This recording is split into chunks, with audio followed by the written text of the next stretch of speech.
اس کے علاوہ اپنی تنہائی کو پازیٹیو وے میں استعمال کرنا ہے۔ بھیڑ میں تو ہر انسان پارسا بنا پھرتا ہے، بات تب ہے تنہائی میں پارسا بنے۔ خود کو مصروف رکھیے، وہ ٹائم جس میں آپ کو لگے آپ فری ہوں گے اس میں جم جوائن کر لیں یا سوئمنگ کلاسز جوائن کر لیں، کوئی کتاب پڑھ لیں، اور یہ سب تبھی پاسبل ہوگا جب آپ کی ویل پاور مضبوط ہوگی کہ ہاں بھائی میں نے اپنی تنہائی کو پاکیزہ بنانا ہے، وقت کی کمی ہے اور باتیں زیادہ ہیں۔ آپ میں سے ہر کوئی جانتا ہے کہ اسلام گرلز فرینڈ، بوائے فرینڈ جیسے رواج کو بالکل ایکسیپٹ نہیں کرتا۔ کوئی پسند ہے نکاح کر لے، کیا آپ میں سے کوئی چاہے گا آپ کی بہن کسی کی گرل فرینڈ بنے؟ یقیناً نہیں۔ تو پھر آپ دوسروں کی بہنوں بیٹیوں کو گرل فرینڈ بنانا چھوڑ دیں، آپ کی اپنی بہنیں بیٹیاں محفوظ ہو جائیں گی۔ آپ اس دور کے ابن آدم یوسف کے اوصاف اپنا لیں تو اس دور کی زلیخا اس دور کی زلیخا کی طرح سدھر جائے گی۔ اگر کسی عورت کو نکاح میں نہیں لے سکتے تو اس کے دل کے ساتھ کھیلنا بھی چھوڑ دو۔ ہر چیز کا کفارہ موجود ہے لیکن دلوں کو توڑنے کا کفارہ نہیں۔ روزہ چھوٹ گیا دوبارہ رکھ لو، نماز رہ گئی قضا ادا کر لو، لیکن اگر کسی کا دل توڑ دیا تو یہی اصل مشکل ہے۔ اس کے لیے کوئی کفارہ نہیں ہے، اس میں تمہیں مکافات عمل سے گزرنا پڑے گا۔ جیسے تم نے کسی کی بہن بیٹی کا دل دکھایا، اسی طرح تمہاری بہن یا بیٹی کا دل دکھایا جائے گا، لیکن معافی پھر بھی نہیں ہوگی جب تک وہ انسان خود معاف نہیں کرے گا۔ بلے شاہ فرماتے ہیں مسجد ڈھا دے مندر ڈھا ڈہندہ جو کچھ ڈھا دے، ایک بندے دا دل نہ ڈھاویں رب دلاں وچ رہندا۔ آپ میں سے اگر کسی کو مسجد کو شہید کرنے کا کہا جائے تو کیا آپ ایسا کریں گے؟ بالکل بھی نہیں۔ اور جب آپ سے اس کی وجہ پوچھی جائے گی تو کہیں گے یہ اللہ کا گھر ہے، تو ہمارا دل بھی اللہ کا مسکن ہے، تم اس کو کیسے توڑ سکتے ہو؟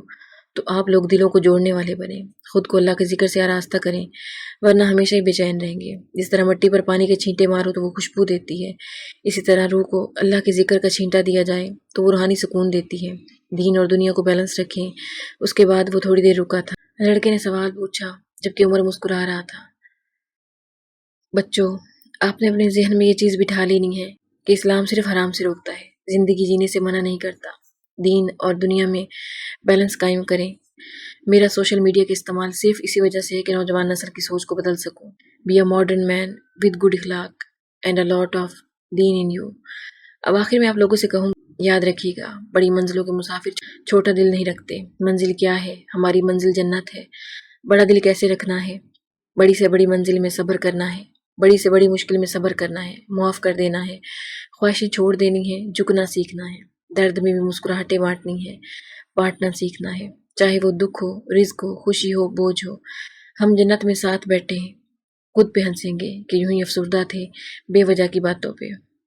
آخر میں اس نے شعر پڑھنے کے ساتھ ہی فی امان اللہ کہا اور حال میں تالیاں گونج اٹھی۔ اب وہ اسٹیج سے نیچے اتر رہا تھا اور لڑکے اس سے ملنے کے لیے اس کے ارد گرد جمع ہو رہے تھے۔ ویڈیو ختم ہو چکی تھی۔ الہام اور ہیرا کسی ٹرانس کی کیفیت سے باہر آئی۔ آج سنڈے تھا اور کیونکہ الہام نے رضامندی دے دی تو آج ابو بکر عائشہ بیگم اور شبیر عالم کو لے کر عمر فاروق کے گھر جا رہے تھے، جبکہ خدیجہ اپنی ساس کے ساتھ جو کہ ان کی پھپھی بھی تھی سیدھا عمر کے گھر ہی جا رہے تھے۔ عائشہ بیگم اور شبیر عالم تیار بیٹھے تھے، ابو بکر کا انتظار کر رہے تھے، جبکہ ہیرا اور الہام شام کی چائے پی رہی تھی۔ تھوڑی دیر میں وہ تیار ہو کر اپنے کمرے سے نکلا تھا، ہلکے سبز رنگ کے کرتے کے نیچے وائٹ ٹراؤزر پہنے۔ اس نے سب سے پہلے ہیرا کی طرف دیکھا تھا۔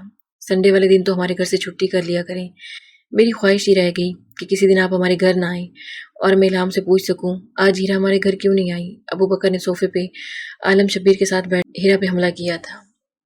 آپ نہ ایک بات یاد رکھنا، کچھ خواہشیں کبھی پوری نہیں ہوتی، وہ حسرتیں بن جاتی ہیں۔ اس سے پہلے کہ عالم شبیر ابو بکر کو ڈانٹتے، ہیرا نے پہلے بھڑک کر جوابی حملہ کیا تھا۔ ہیرا تو عالم شبیر اور عائشہ بیگم کے لیے بیٹی کی حیثیت رکھتی تھی، ان کے ساتھ گپ شپ کرنا، الہام کے ساتھ مل کر ان کے سارے کام کرنا، یہی وجہ تھی کہ جب بھی ابو بکر اسے چھیڑتا اسے اپنے ماں باپ سے ڈانٹ پڑ جاتی تھی۔ ہیرا کے جواب پہ سب کا کہکا ابھرا تھا کہ ابو بکر کی خواہش کبھی پوری نہیں ہو سکتی، جبکہ ابو بکر مسکراتے ہوئے اٹھ کھڑا ہوا تھا۔ چلے امی ابو، اب ذرا عبداللہ بھائی سے مل آئیں، ان بیچارے کی ہمت کی داد دینی ہوگی، بنا دیکھے میری بہن سے شادی کے لیے تیار ہیں، جس دن دیکھیں گے ان پہ کیا گزرے گی۔ ابو بکر نے اپنی توپوں کا رخ الہام کی طرف کیا تھا۔ الہام آنکھیں کھولے خود پہ ہوئے اچانک حملے پہ حیران ابو بکر کو گھور رہی تھی، جبکہ ابو بکر اس کو ایسے گھورتے پا کر اس کے پاس آیا تھا اور اس کو صوفے پر سے اٹھا کر اپنے ساتھ لگایا تھا۔ وہ ایسی تھی حساس، اسے اپنوں سے اپنے لیے صرف محبت بھرے الفاظ سننے کی عادت تھی۔ وہ باہر والوں کی بڑی سے بڑی بات سن کر صبر کرنے والی تھی، لیکن گھر والوں کی مذاق میں کی گئی باتیں دل پہ لے لیتی تھی۔ شاید ان سب کی بے پناہ محبت نے اسے ان کے معاملے میں حساس بنا دیا تھا۔ میری بہن دنیا کی سب سے خوبصورت لڑکی ہے، عمر تو دنیا کا خوش قسمت مرد ہے کہ میری الہام اس کو مل رہی ہے۔ ابو بکر نے بہت پیار سے کہتے ہوئے اسے اپنے ساتھ سے الگ کیا تھا، جبکہ وہاں موجود باقی تینوں نفوس ان دونوں کو دیکھ کر مسکرا رہے تھے۔ چلو اب نکلتے ہیں اور خدیجہ کو میسج کر دو وہ لوگ بھی نکلے۔ شبیر عالم یہ کہتے دروازے کی طرف بڑھے تھے، جبکہ ابو بکر موبائل نکال کر اب میسج ٹائپ کر رہا تھا۔ عالم، شبیر اور باقی سب کو عمر اور اس کی فیملی بہت پسند آئی۔ وہ اپنے والدین کا اکلوتا بیٹا تھا اور ایک بہن تھی جو چچا زاد سے بیاہ کر بیرون ملک سیٹل تھی۔ دونوں خاندانوں نے مل کر اگلے مہینے کی 10 تاریخ کو نکاح کی ڈیٹ فکس کی تھی۔ سب بہت خوش تھے اور نکاح کی تیاریاں زور و شور سے جاری تھیں۔ الہام اپنے کمرے میں بیٹھی ابھی نماز سے فارغ ہوئی تھی کہ ہیرا تقریباً بھاگتی ہوئی اس کے کمرے میں داخل ہوئی۔ الہام، ہینا نے سوسائڈ کر لی ہے اور ہاسپٹل میں ہے، ابھی یونیورسٹی کے گروپ میں میسج آیا ہے۔ ہیرا نے پریشانی کے عالم میں الہام کو بتایا تھا، اور الہام جو جائے نماز اٹھا کر اٹھنے لگی تھی کہ اس کی بات سن کر دوبارہ وہیں بیٹھ گئی اور ہیرا اس کے پاس ہی زمین پر بیٹھ گئی تھی۔ کیوں؟ صدمے کسی کیفیت میں الہام کے منہ سے بس یہی نکلا تھا۔ سب کہہ رہے ہیں اس نے یہ اپنے بوائے فرینڈ کی وجہ سے کیا ہے۔ ہیرا نے الہام کو جواب دیا تھا۔ ہینا الہام اور ہیرا کی کلاس فیلو تھی، مڈل کلاس فیملی سے تعلق رکھتی تھی اور ان کی کلاس کا ہی ایک لڑکا اس کو پسند کرتا تھا۔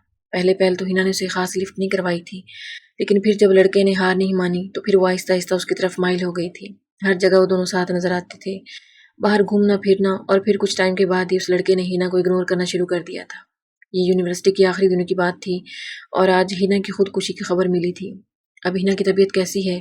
الہام نے دھیرے سے سوال کیا تھا۔ پتہ نہیں، مجھے زارون پہ غصہ آ رہا ہے۔ پتہ نہیں یہ مرد خود کو کیا سمجھتے ہیں، اگر ساتھ نہیں چلنا تھا تو اس کو اتنا آگے تک کیوں لے کے گیا تھا؟ ہیرا کے الفاظ میں نمی واضح طور پر محسوس کی جا سکتی تھی۔ پتہ ہے اس میں مرد کا کوئی قصور نہیں، آسانی سے مل جانے والی کوئی بھی شے اس کے لیے اہمیت نہیں رکھتی۔ تمہیں پتہ ہے پہاڑوں کو سردی کے موسم سر کرنا بہت مشکل ہوتا ہے، کیونکہ اس موسم میں ہر وقت برفانی طوفانوں کا خطرہ ہوتا ہے۔ ایک کوہ پیما خراب موسم کے باوجود اگر کسی پہاڑ کو آسانی سے سر کر کے اس پہ اپنی فتح کا جھنڈا لہرا دے تو اس کو اس سے دلچسپی ختم ہو جاتی ہے اور وہ دوسرے پہاڑ کی تلاش میں نکل جاتا ہے کہ اس نے تو خراب موسم کے باوجود اس کو فتح کر لیا، باقی موسموں میں تو اس کے لیے معمولی سی بات ہے۔ لیکن جو پہاڑ اسے مشکلوں سے دوچار کرتا ہے وہ اس کے آگے ہار مان لیتا ہے اور پھر سب سے پہلے اسے آسان موسم میں سر کرتا ہے۔ یہ اس کی ہار اور پہاڑ کی جیت ہوتی ہے کہ تمہارے قاعدے نہیں چلیں گے، یہاں صرف میرے قاعدے چلیں گے، اور پھر وہ اس پہاڑ کو ہر موسم میں فتح کرنا چاہتا ہے۔ عورت کے معاملے میں بھی مرد ایسا ہی ہوتا ہے، جو جتنی آسانی سے اس کے ہاتھوں فتح ہو جائے گی وہ اتنی آسانی سے اس کے دل سے اتر جاتی ہے۔ اس کو وہ فتح نہیں کر پاتا، وہاں وہ خود ہار جاتا ہے، وہ محبت کر بیٹھتا ہے اور پھر وہ اس کو بیوی بنا کر فتح کر لیتا ہے۔ میں سمجھتی ہوں عورت کو محبوبہ کی صورت میں مرد کو فاتح نہیں بنانا چاہیے، بلکہ بیوی کے روپ میں ہی اس کو فاتح بنانا چاہیے۔ الہام اپنی باتوں میں خود ہی کھوئی ہوئی تھی، جبکہ ہیرا ٹکٹکی باندھے اس کو دیکھے جا رہی تھی۔ چلو تم جا کر امی کے ساتھ بیٹھو، میں نفل پڑھ کر ہینا کے لیے دعا مانگ کر آتی ہوں۔ ہیرا سر ہلا کر اٹھ کر چلی گئی تھی۔